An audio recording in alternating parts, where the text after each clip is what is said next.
Leo tena nimekuletea mada nyingine. Ninazungumzia kwa habari ya mjamzito. Dalili za njia kufunguka kwa mama mjamzito ni zipi? Pengine wewe ni mjamzito, uko kwenye hatua za mwisho kabisa za kujifungua. Unahitaji kujua hivi, dalili za njia kufunguka ni zipi? Sasa katika video hii nimekuelezea mambo muhimu sana tunapozungumzia habari ya njia kufunguka.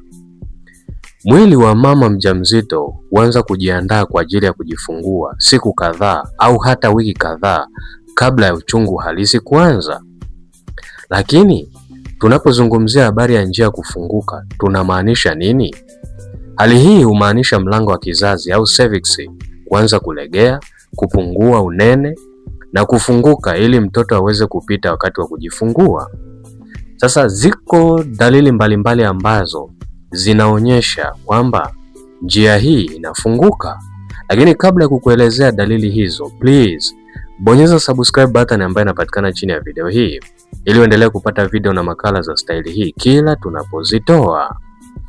Baadhi ya dalili zinazoweza kuonyesha kwamba njia inaanza kufunguka ni pamoja na hizi ambazo nimezitaja kwenye video hii. Dalili namba moja, mama mjamzito kupata maumivu ya tumbo yanayokuja na kuondoka kama ya hedhi, lakini yanakuwa ya mara kwa mara na kuongezeka nguvu kadri muda unavyoenda. Dalili hii au ishara hii inaweza ikawa ni miongoni mwa dalili ambazo hujitokeza katika hatua za mwisho, hatua za kujifungua, na dalili hii ni mojawapo ya ishara kwamba njia inaanza kufunguka. Kupata maumivu ya mgongo kwa chini, hasa yanayosambaa kuelekea tumboni au mapajani. Hii ni dalili nyingine ambayo inajitokeza katika hatua za mwisho za kujifungua kwa mama mjamzito. Anapata maumivu ya mgongo kwa chini, lakini maumivu haya husambaa kuelekea tumboni au kwenye mapaja. Lakini dalili nyingine muhimu au kubwa zaidi ni kutoka ute mzito ukeni wenye rangi ya pinki, kahawia au damu kidogo. Hii huitwa blood show na hutokea baada ya ute uliokuwa umeziba mlango wa kizazi kutoka. Hali hii au dalili hii au ishara hii ni ya muhimu sana kwa mama mjamzito. Hizi ndio ishara ambazo zinaonyesha kabisa kwamba mlango wa uzazi unafunguka au cervix inafunguka na uko karibu kujifungua. Lakini dalili nyingine ni kuhisi mtoto kushuka chini zaidi kwenye nyonga. Mama anaweza kupumua vizuri zaidi, lakini kwenda chooni inakuwa ni mara kwa mara kutokana na presha ya mtoto kushuka. Hii hali inaweza ikajitokeza pia katika vipindi vya mwisho vya ujauzito.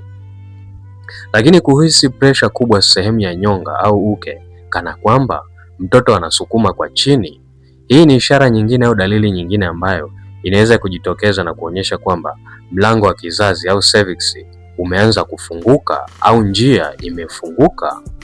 Tumbo kukaza mara kwa mara. Madaktari wanaeleza kuwa uchungu wa kweli huwa haupungui hata ukibadili mkao au kupumzika. Lakini ukiona uchungu ukifanya mazoezi kidogo tu uchungu unapotea kabisa, huo sio uchungu wa kweli. Kwa dalili hizi huweza kujitokeza pia katika vipindi vya mwisho vya ujauzito na ni mojawapo ya ishara kwamba njia inaanza kufunguka au inaendelea kufunguka. Maji kutoka ghafla au kuvuja kidogo kidogo. Hii ni dalili muhimu inayoweza kuonyesha uchungu uko karibu au umeanza. Lakini baadhi ya wajawazito hupata hali ya kuharisha, uchovu mwingi, kutetemeka au kukosa usingizi siku chache kabla ya kujifungua. Hizi ndio dalili muhimu sana ambazo nimezitaja kwenye video hii ambazo huweza kujitokeza mara kwa mara kwa wajawazito wengi.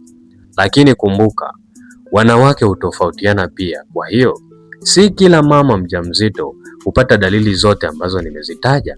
Wengine wanaweza kufunguka njia taratibu bila hata maumivu makali mwanzoni, huku wengine wakianza moja kwa moja na uchungu mkali. Pia, wanawake wengine wanaweza kuwa wameanza kufunguka njia hata sentimita chache bila hata kujua mpaka wapimwe hospitalini. Kwa hiyo watu wanatofautiana au wanawake wanatofautiana. Lakini cha msingi, ukiona dalili hizi ni ishara muhimu sana uko kwenye hatua za mwisho kabisa za kujifungua na huenda njia yako au cervix imeanza kufunguka. Uzoefu pia wa baadhi ya kina mama wajawazito ambao wamewahi kushirikishwa kwenye majukwaa mbalimbali ya wajawazito ya afya duniani unaonyesha kuwa Wengine wanaweza kuona hali ya ute wenye damu, maumivu ya mgongo na presha ya nyonga saa au siku chache kabla ya kujifungua, huku wengine wakikaa wiki kadhaa wakiwa wameanza kufunguka njia bila uchungu wa kweli kuanza. Kwa hiyo uko uzoefu mbalimbali wa kina mama wajawazito ambao umewahi kushirikiwa katika majukwaa mbalimbali ya wajawazito duniani, lakini nimekuletea tu dondoo hizo ili uweze kujua na wengine mambo yanakuaje. Wataalamu wa afya wanashauri mama mjamzito kuwahi hospitali haraka ikiwa unaona dalili hizi. Ya kwanza, uchungu unarudi kila dakika chache na kuongezeka nguvu, hakikisha unaenda hospitalini. Chupa ya uzazi imepasuka na maji yamemwagika, hapa kwa kitaalamu tunaita ruptured membrane. Hali hii ikitokea, hakikisha unawahi hospitalini.